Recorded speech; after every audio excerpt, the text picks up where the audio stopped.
In 2005, a 4-year-old boy in Spring Hill, Louisiana, named James Leininger woke up screaming every single night.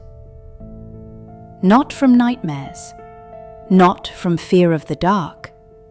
He was screaming the same words over and over again.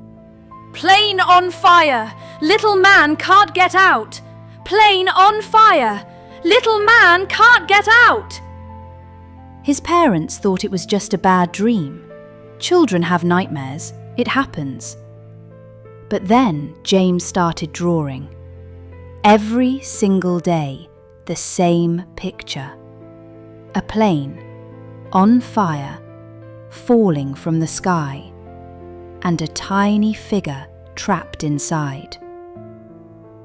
Then one morning, James looked at his father across the breakfast table and said, "Daddy, I was a pilot, and I got shot down, and I died." He was 4 years old. What happened next would shock investigators, historians, and scientists around the entire world, and it remains one of the most documented and unexplained cases in American history. James Leininger was born in 1998 to Andrea and Bruce Leininger, a completely ordinary couple living in Louisiana. Bruce worked in the oil industry. Andrea was a stay-at-home mother. They were devout Christians who did not believe in reincarnation.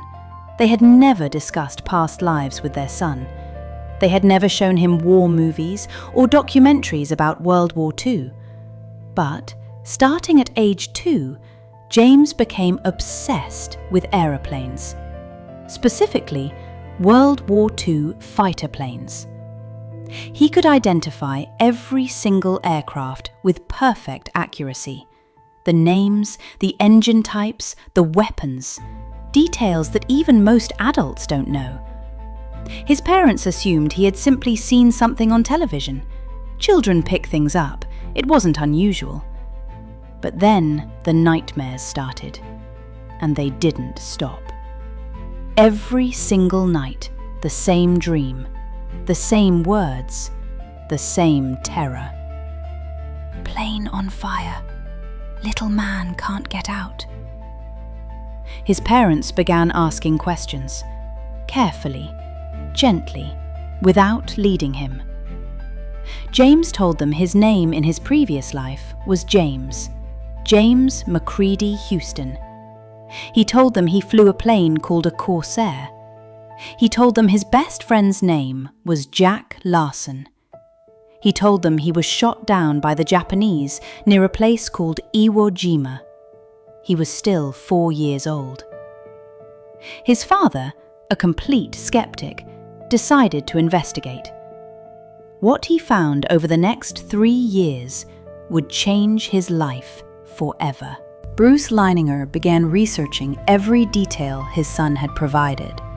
Name, location, aircraft type, friend's name.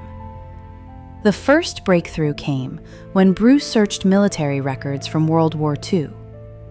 There was indeed a pilot named James M. Houston, Jr., who had served in the United States Navy during World War II. He flew fighter planes in the Pacific. He was stationed in exactly the region James had described. Bruce's hands were shaking when he found the next record. James M. Houston, Jr. was killed in action on March 3, 1945. His plane was hit by enemy fire near Iwo Jima. The aircraft caught fire and crashed into the ocean. His body was never recovered. The little man couldn't get out. But the investigation didn't stop there. Bruce then searched for Jack Larson, the name his son had mentioned as his best friend in his past life. He found him. Jack Larson was a real person, a real pilot. He had served alongside James Houston in the same squadron. Jack Larson was still alive. Bruce contacted him directly. When he told Larson what his 4-year-old son had been saying, Larson went silent for a long time. Then he said, "I remember James Houston. I watched his plane go down. I never forgot it." James Leininger, a 4-year-old boy in Louisiana, had correctly identified the name, rank, location, aircraft, cause of death, and best friend of a World War II pilot who had died 53 years before he was born. None of this information was publicly available online at the time. None of it had ever been discussed in the Leininger household. There was no explanation. As James grew older, more details emerged. Details that researchers and historians spent years verifying. James described the aircraft carrier he had been stationed on as the Natoma. Historians confirmed that the USS Natoma Bay was a real aircraft carrier that operated in the Pacific during World War II, and that James Houston had indeed been one of its pilots. James also described 3 fellow soldiers by name: Billy, Leon, and Walter. Researchers tracked down the records of the Natoma Bay Squadron and found all 3 names listed as crew members who had died in combat. But perhaps the most chilling moment came when the Leininger family made contact with the surviving relatives of James M. Houston Jr. His sister, Anne Houston Barron, was still alive. When she met young James Leininger for the first time, he looked at a photograph of her brother and said, "That's me before I was big." Anne later said in an interview, "There are things this child knew that I never told anyone. Private things, family things, things that were never written down anywhere. I don't know how to explain it. I only know that when I look at this boy, I see my brother." The University of Virginia's Division of Perceptual Studies, one of the world's leading research institutions studying cases of children who claim to remember past lives, investigated James's case extensively. They documented over 55 specific, verified facts that James had provided. Facts that were independently confirmed through historical records. Their conclusion?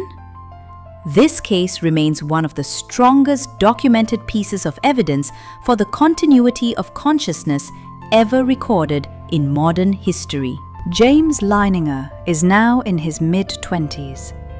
As he grew older, the memories slowly began to fade, as they do in almost every documented case of this kind. The nightmares stopped when he was around 8 years old. His parents wrote a book about his story called Soul Survivor, which became a New York Times bestseller. The case was investigated by journalists, psychologists, historians, and scientists from around the world. And to this day, not a single investigator has been able to provide a conventional explanation for what James knew. The family of James M. Houston Jr. finally had closure after 60 years. A little boy in Louisiana had remembered what a Navy pilot experienced in his final moments: the fire, the crash, the darkness. And somewhere between science and mystery, between what we can prove and what we cannot explain, there is the voice of a 4-year-old child waking up screaming in the night. "Plane on fire! Little man can't get out!" What do you believe? This has been The Dark Truth Files. If this story gave you chills, share it with someone who needs to hear it. New case every week. Stay curious, stay aware, and never stop asking questions.